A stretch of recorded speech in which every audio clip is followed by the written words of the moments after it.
John, ¿nos podría complementar la palabra o quería decirnos algo referente a la idolatría? Bueno, un saludo primeramente para todos y pues, acerca de la palabra idolatría o ídolo, pues, hay varias palabras, ¿cierto? En el Nuevo Testamento y en el Antiguo Testamento también hay varias palabras que se traducen como idolatría, como idólatra o como ídolo.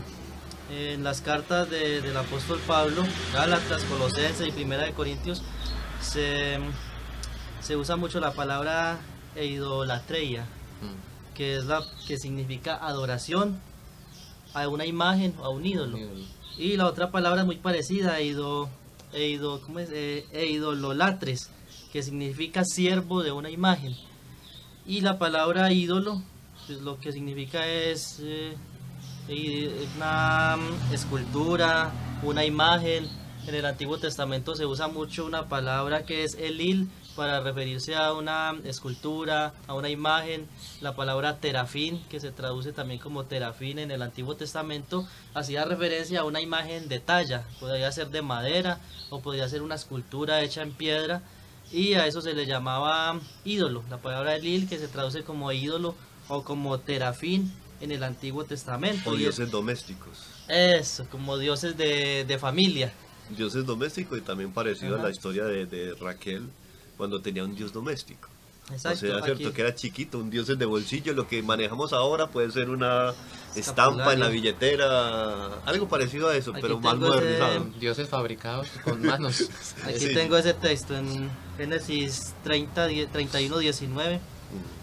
Eh, pero Labán había ido a trasquilar sus ovejas y Raquel hurtó los ídolos de su padre. Y, y eso significa, era un terafín, eran dioses pequeños, como dice el hermano. Eso fue un problema grande en el pueblo de Israel. Eh, en Primera de Corintios capítulo 10, versículo 7, Primera a los Corintios 17, se está haciendo referencia al pueblo judío, al pueblo de Israel. Y dice que ni seáis idólatras, como algunos de ellos, según está escrito, se sentó el pueblo a comer, a beber y se levantó a jugar. Entonces ese fue uno de los problemas grandes que el pueblo de Israel, el pueblo judío en el Antiguo Testamento vemos que tuvo.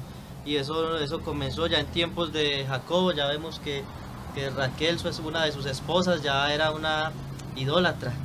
Y, y lo vemos, por ejemplo, cuando en la historia de Balaán, que, que primero le presentó mujeres bonitas y esas mujeres lo llevaron al pueblo a la idolatría, a servir a Baal peor. Lo vemos en la historia de Salomón, por ejemplo, que tuvo muchas mujeres y estas mujeres lo llevaron a adorar ídolos, a adorar dioses falsos.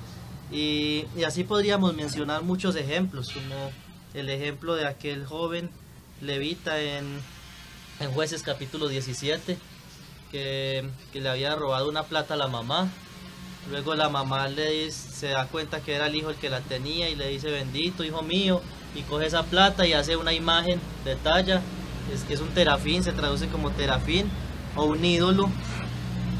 Y este hombre se convierte en un sacerdote porque tenía ese ídolo y era un levita. Entonces es interesante que aún los más cercanos en el servicio, en el pueblo de Dios, también cayeron en la idolatría. Y los ejemplos podrían ser muchos y los textos que mencionáramos podrían ser muchos.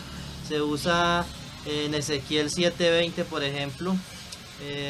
Miremos allí este pasaje, Ezequiel 7:20.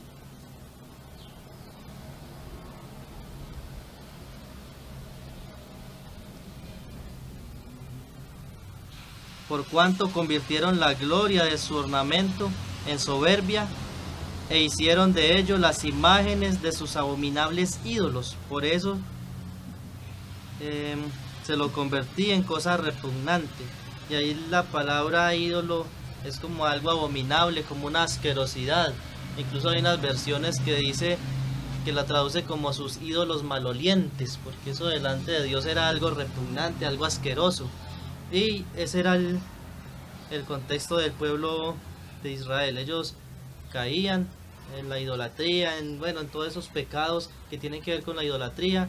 Luego que Dios los juzgaba, se arrepentían y Dios los libraba, les enviaba un libertador, luego otra vez caían en la idolatría, y ese fue como el círculo vicioso en el que el pueblo de Israel estaba, hasta que Dios los juzga definitivamente. Y Jerusalén es arrasada, el reino del norte es llevado cautivo, luego años después el reino del sur, Judá, es llevado cautivo, la ciudad es derribada, y fue como lo único que les sirvió a muchos de ellos, es lo único que les sirvió para que dejaran la idolatría. Pero Dios siempre lo estuvo advirtiendo: si siguen de idólatras, yo los voy a juzgar, y así lo hizo.